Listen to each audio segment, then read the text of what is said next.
Hello YouTube, welcome to this video. It is my final part of my Enzippopedia book series.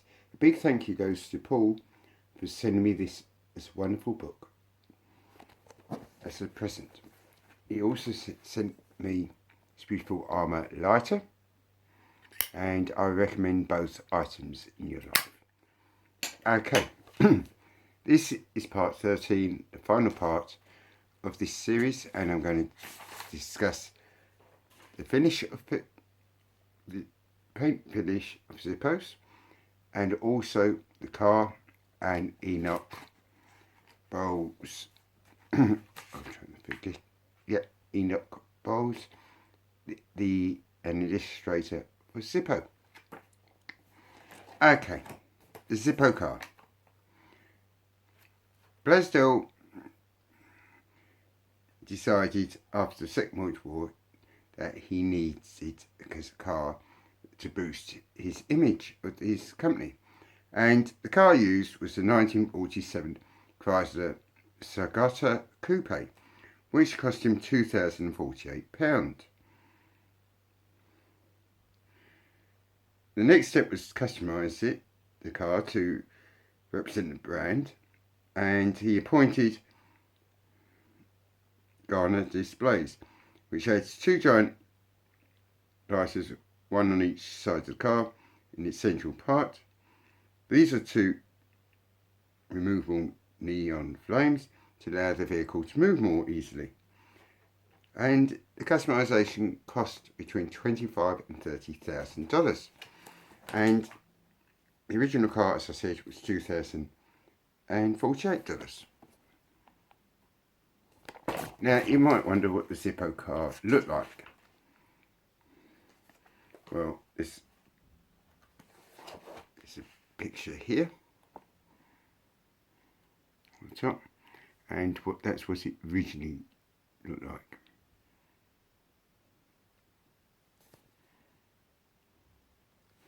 Now, it was omnipresent in the States in major events and celebrations for more than a couple of years, and they did their first campaign in 1948 to 1950. They then decided to send it back to a place called Ford Motors Tui to improve its cushioning and suspension. To increase the weight, the car would raise its height by more than 6 inches, thus exceeding the measures legally established to drive. The budget for the overhaul was $40,000, and Blaisdell probably felt the Zippo car had done its purpose. It was probably one of the worst decisions he made.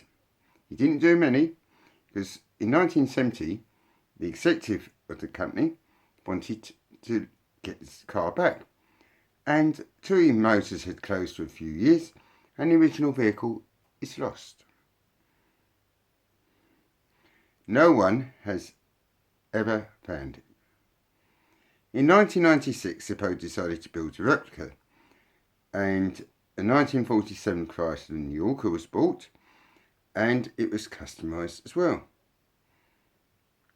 Aluminium and steel was used to reduce its weight, since primitive Zippo weighed over 2,300 kilos.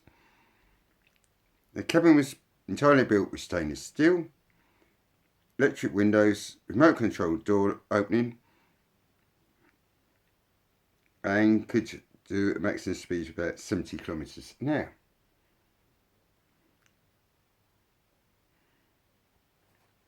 The engine is a Chevrolet 350 CID with a small block of 8 cylinders. To avoid the problem of tyres, 17-inch hard tyres were installed, absorbers air, even by placing back tyres on the front of the vehicle to help balance the weight and suspension. Nowadays the car doesn't circulate in roads, but when necessary is carried on a 10-metre trailer about, which at the same time serves as the brand exhibition stand. And that's the old car, and that's the new car.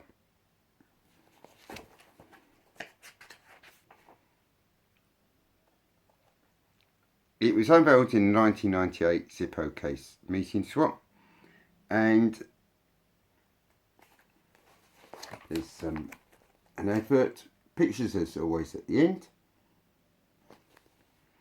some original pictures, and that's of the original Zippo car. This is of Zippo car number 2. Next subject, Enoch Bowles. The American illustrator did many things. He was born in 1983 and became an illustrator of magazines and also of Zippo lighters. He has an eye for the ladies. He has 8 children, and he decorated numerous lighters. And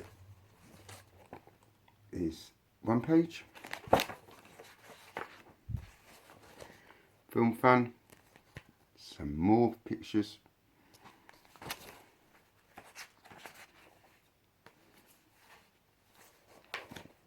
Some more illustrations. And on the lighters.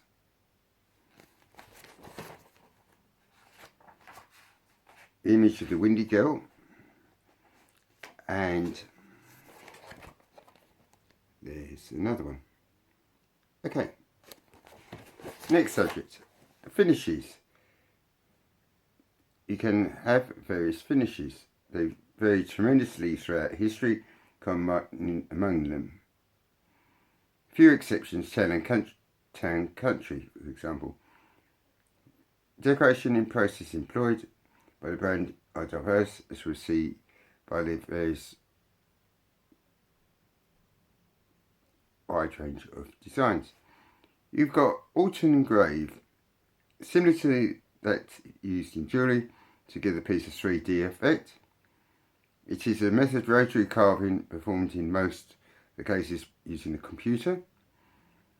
You've got laser engrave. Again, paper produces the design by computational means. The shine is an etching of the surface of the lighter, which a layer of silver plated is applied. It's long lasting finish and highly regarded by collectors. Etch and paint, which was adopted by Zippo at its origins, combines superficial engraving with a finish design to give it a unique finish, and colour imaging, where they can apply up to 5 plain colours in the printing to create a printing cliche. And there's some more pictures. You've got surface imprint, one of the most widely used. Silk screen printing makes it possible to do 8 colours. Deep carved, frequently used for the ARMOUR case, as it requires the sheet metal wall to be sufficiently thick. Selective inlays, which consists of applying the design of partial inlays with precious metal. The gold inlay on the polished chrome. And the epoxy inlay, where the motif is within a layer of epoxy to highlight its volume. And what I've just talked about is those pictures there. You've got emblem, which is generally metallic emblem, and the lighter provides unique relief. Stone, this can be made of stones or carved crystals, which are added to the finish to provide added value to the price. Stamping, through a die, the selected image is cut off in the piece, thus giving a sense of relief. Process is made in cold. laser engraving, two-tone. Gold and silver tones are used to give different depths, and that's the pictures there. Okay, you've got different designs. You've got the antique and the armour, brass and chrome. These pictures will be at the end with the full range of colours.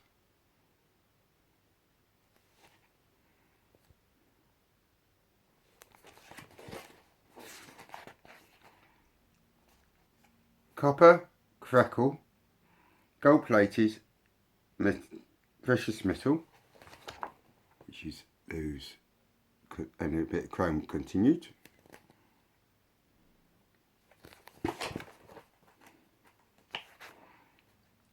You got the precious metal continued, the matte finish on this page, on these pages, the matte, and there. Midnight chrome, PVD coated, that's base streaked chrome, base highly polish chrome, PVD coated. These are all available on the Zippo catalogue.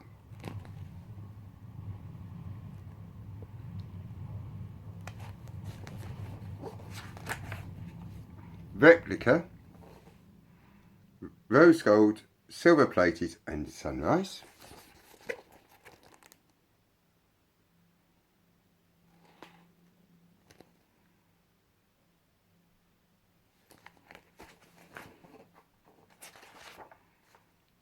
Finnishes, vintage, margarita are the final ones.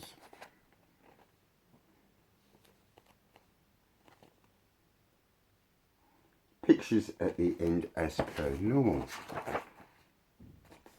He then goes on to his acknowledgements and author's note, and then talks about the second part of the book. I recorded this at the end of February, though because the series is released for a few months. I will say this, I've just been on his website, and Zippo Enzippopedia Book 2, the second volume, is coming in the next few days. In it, it's got the forward, the Vietnam Zippo, Vietnam fakes, whole history of Elvis Zippo, the I'm trying to say the word. Bibliography, the Christmas Zippo, the Toledo series, the Zippo catalogues, collectibles of the year, art on Zippos, Claudio Marzi, an artist on Zippo lighters, and intro to the Enzippopedia Volume 2 theme. He did promise here to cover these subjects, and the ones he's missing is in Zippos on film and TV, other artists who decorated Zippo lighters, Zippo Canada, Zippo Sports, Zippo and Golf, the brand patents, other Zippo products, the Zippo Museum, and collectors clubs. And finally, anecdotes, lies and legends. So I presume there's going to be a volume 3. Watch this space. I should have the copy of volume 2 by the time you've seen this. And guess what? I'm going to make a series. Anyway, give this video a thumbs up. Videos, pictures in the book are up next. Stay lit, guys, and thanks for watching this series. All the other parts are in the description. And thank you, Paul, for this amazing book whose details are in the description. Stay lit, guys, and thanks for watching.